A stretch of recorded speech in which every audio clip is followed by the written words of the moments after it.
the cardinals are not the only ones who choose the black coral to take shelter. The trumpets are attracted by the branches too, but don't look down on the Gorgonia either. As time passes, slowly but surely, the corrosion eats away at the Liberty structure. After fracturing, the twisted iron keeps a line of species alive, modifying the conditions and generating new micro-niches. Although, within a few decades, there will be hardly anything left of this wreck. While this moment arrives, life bustles on. The truth is that many species, like these leaf fish, don't distinguish between the quality of a coral reef or the metal of an old sunken ship, because both places are great places for hunting. On some metals searching for a more exposed position, colonies of Siphonia gorgonia flourish. This species is characterized for the growth of its individuals in multiple planes around the branches.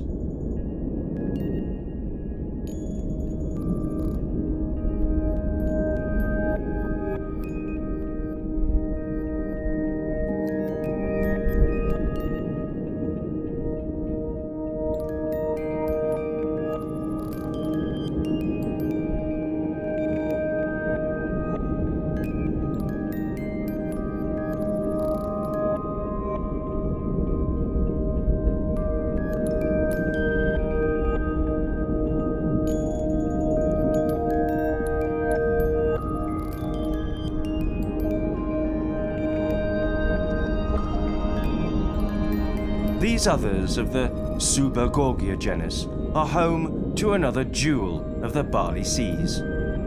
It looks like a pygmy seahorse, but it's different.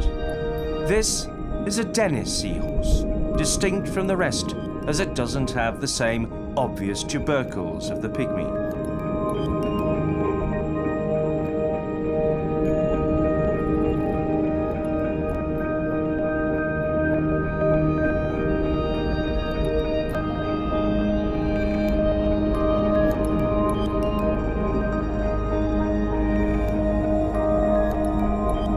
In a nearby Gorgonia, we come across another pygmy.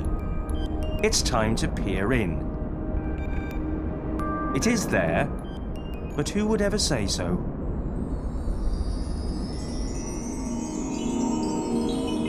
Now we have found him, we can see how the tubercles of this species imitate perfectly the colony polyps. This is intense specialization and dependence between a seahorse species and its Gorgonia host. Scientists do have the theory, in fact, that each seahorse spends all its life in the same Gorgonia. When we examine it more, the theory doesn't surprise us. They are incapable of moving to and from anywhere. It's normal they want to stay with the Gorgonia and not to venture out in search of another home in open seas.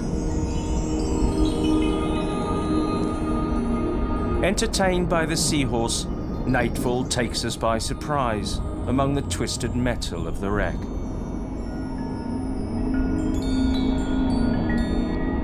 The light shows up the stunning beauty of these soft corals, belonging to a species of the Dendronopytha, each with their own shape and coloring.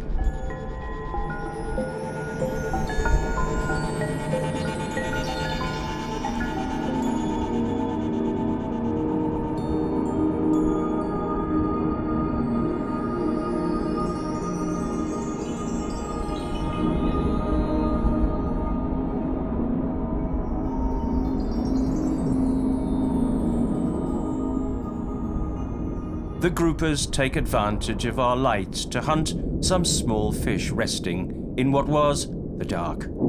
The big ones behave very self-confidently. Their size is a warranty. There is no doubt the presence of big predators is an indicator that fishing pressure here is not a problem around the shipwreck.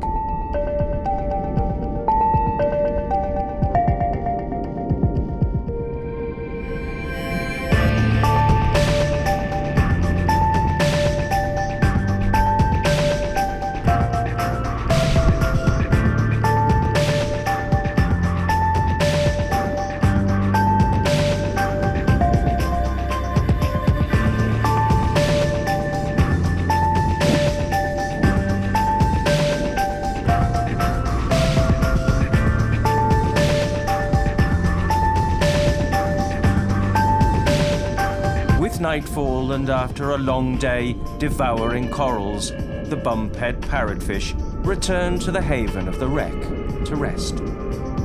They don't know it, but they carry out an important ecological role on the reef. They are greatly responsible for the massive amounts of soft substrata formed after eating the corals. The parrotfish are very vulnerable to overfishing as they are easy prey, especially at night when they fall into a kind of lethargy. Then one diver can, with torch and harpoon, finish off an entire population of an area in just a few hours.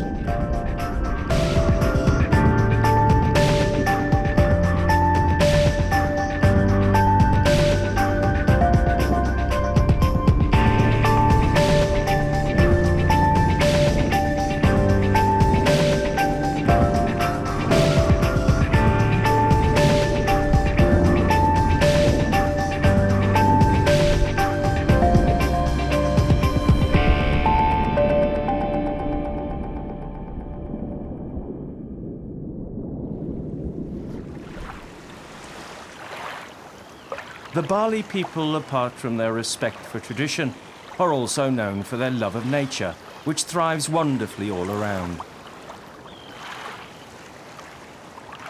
One of the best corners is Menjangan Island.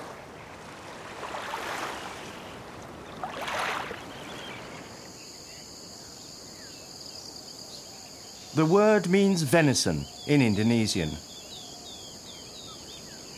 The reference is to the Indian muntjak deer, which can be seen grazing near the sea.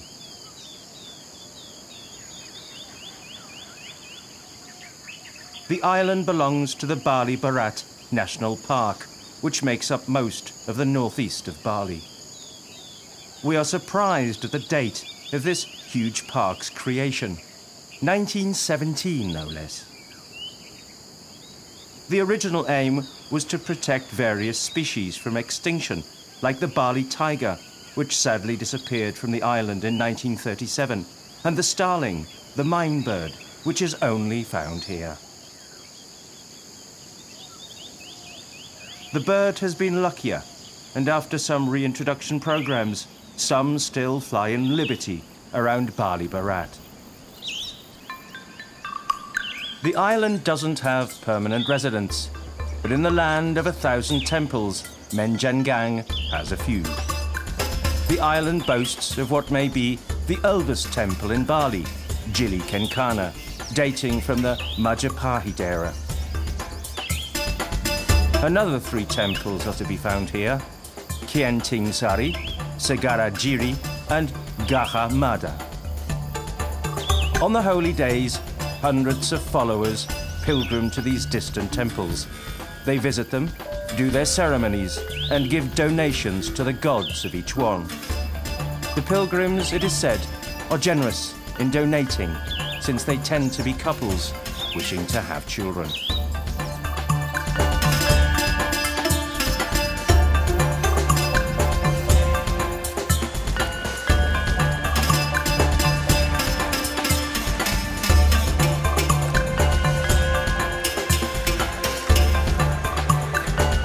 But Menjangan is not the only island close to Bali. Not in vain are we in the Sea of Islands. There are 17,500 in Indonesia, and at least 6,000 are uninhabited. The big ones are well known: Sumatra, Java or Bali. But around Bali there are a myriad more, much smaller, which are being discovered more and more by travellers here. The most beautiful are to be found in the south of Bali. Separated by the Strait of Badung, the islands of Nusa Penida, Nusa Lembongan and Nusa Seningan are a paradise. The fantastic value of the dry land is, together with the sea depths, considered as one of the best conserved in this part of the Indian Ocean. Around the islands, important coral masses exist, although they don't really form reefs.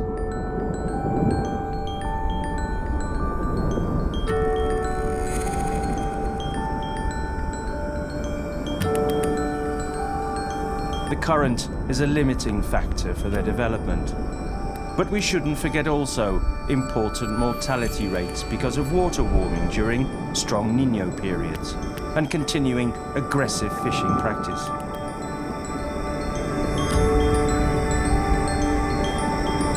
Greater protection, though, has meant the corals are making a comeback and the fish communities are returning to their niches there.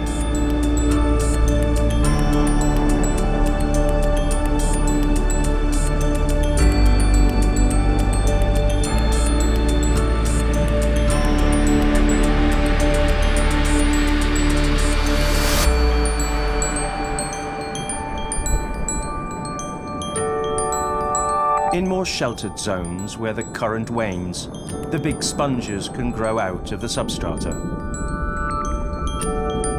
On one, several Holoturia synaptula feed. Their body has thousands of tiny suction pads, which give them a sticky consistency. That way, they glue themselves to the sponge with ease.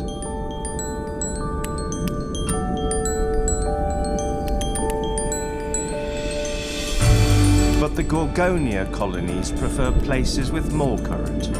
The different species spread out according to the presence or not of symbiotic algae in their bodies, the skeleton. Species with symbiotic algae are better at adapting to different environmental conditions.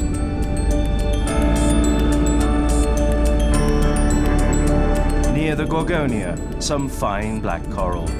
Its crusty skeleton and blackness are appreciated for making jewels, which means heavy casualties and almost extinction in some areas.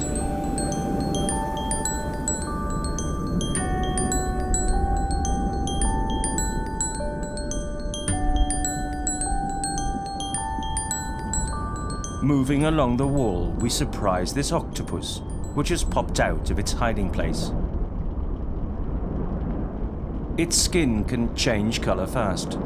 This dark hue now it's showing means it's feeling aggressive.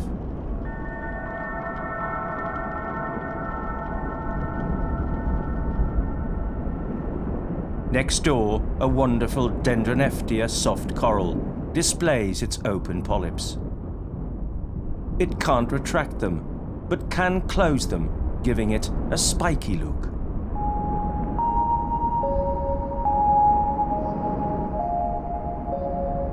This young batfish patrols among the Gorgonia. Its fin stands out for its size. We know it isn't an adult because it doesn't have that typical oval form yet.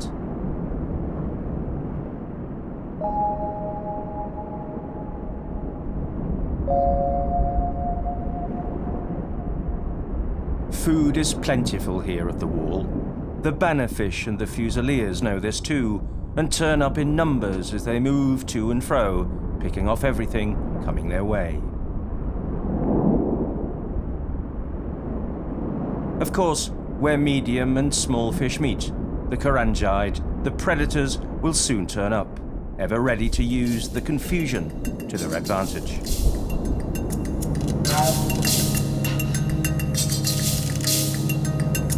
This is also good hunting ground for the leopard sharks. Despite heavy fishing pressure in these waters, the sharks are still fairly common, and it's not unusual to see one swimming around during the day, out of its hiding place.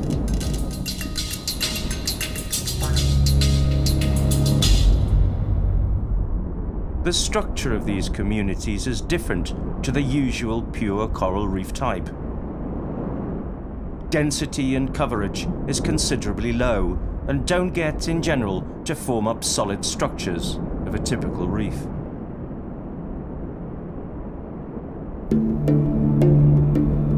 Yet, on some less steep slopes, where the seabed form softens current strength, it is possible to see more dense coral. Food supply stays constant, favoring growth. Also, the moderate current avoids excessive particle deposition, which could choke the corals.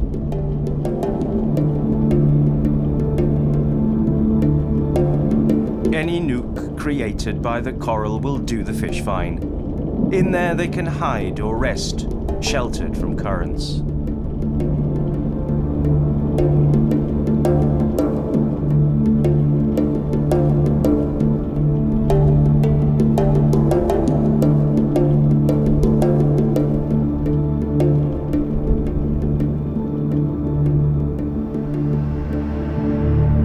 Go along with the water up to a platform where a carpet of Acropora flourishes.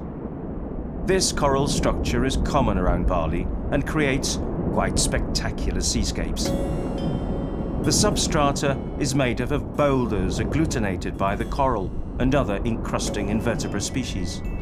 The Acropora branches grow over this intricate, dense base strata tangle.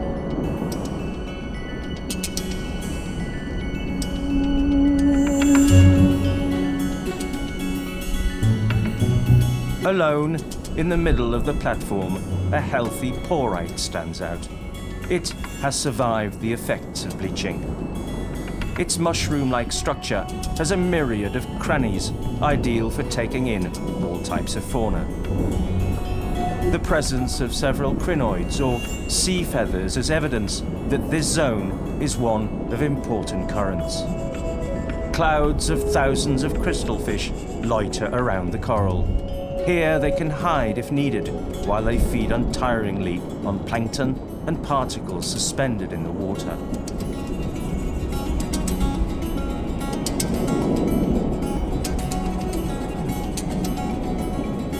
And they should be on their toes, so to speak, as the predators are lurking around, like this fine mackerel.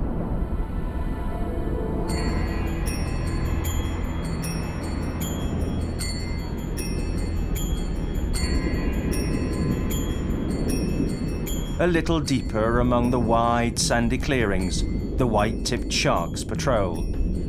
We are in their territory. Here they rest or wander quietly around their zone. They always look for well-ventilated caves and spend hours waiting for nightfall when it's hunting time. It's not a hazard for man, usually, as its main dish is fish. But when they are feeding at night, things can change.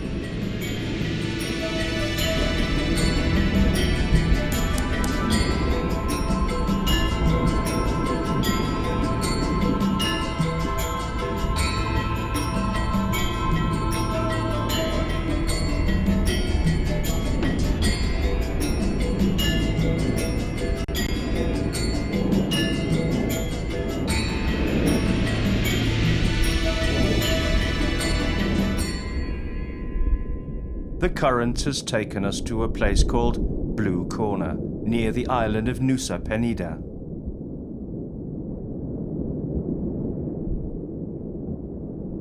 A special place. Here, deep water surges take place, loaded with nutrient and much colder. The phytoplankton then thrives, and the trophic chain is enriched.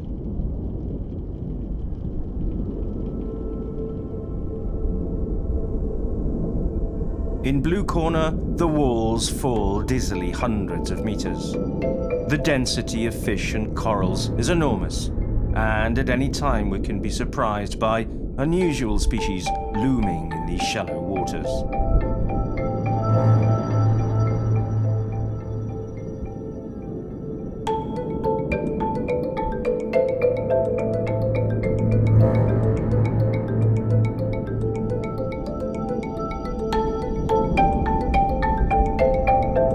Like this shark visiting the wall in search of a bite to eat.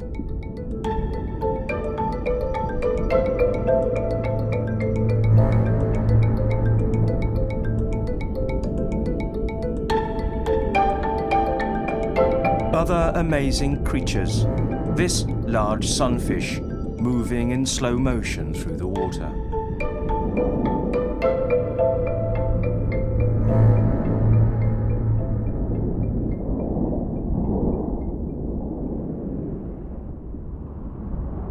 And something closes in. We can't make it out at first. A huge manta ray. In places like Blue Corner, where plankton abounds, It's normal to find these beauties. They will often approach these special places on the coast where they join up to swim in circles, while the wrasse, butterfly fish and other species come to have a deparasiting party. Manta rays of more than 7 meters and 3 tons have been seen. Today, those sizes don't seem to exist. Strangely enough, until recently, only one species was thought to exist, the Manta birostris. But a second species has been uncovered, a little smaller, no more than 4 meters, with the name Manta alfredi.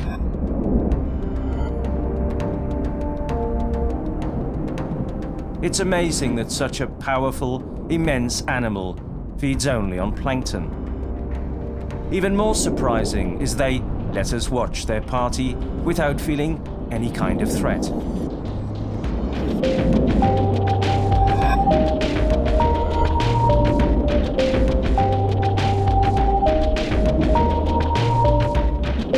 In these waters, huge manta rays live happily with tiny, almost microscopic creatures, like the pygmy seahorses.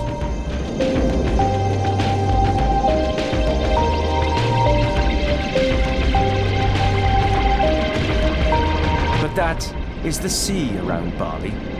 Welcoming waters, yet always a surprise.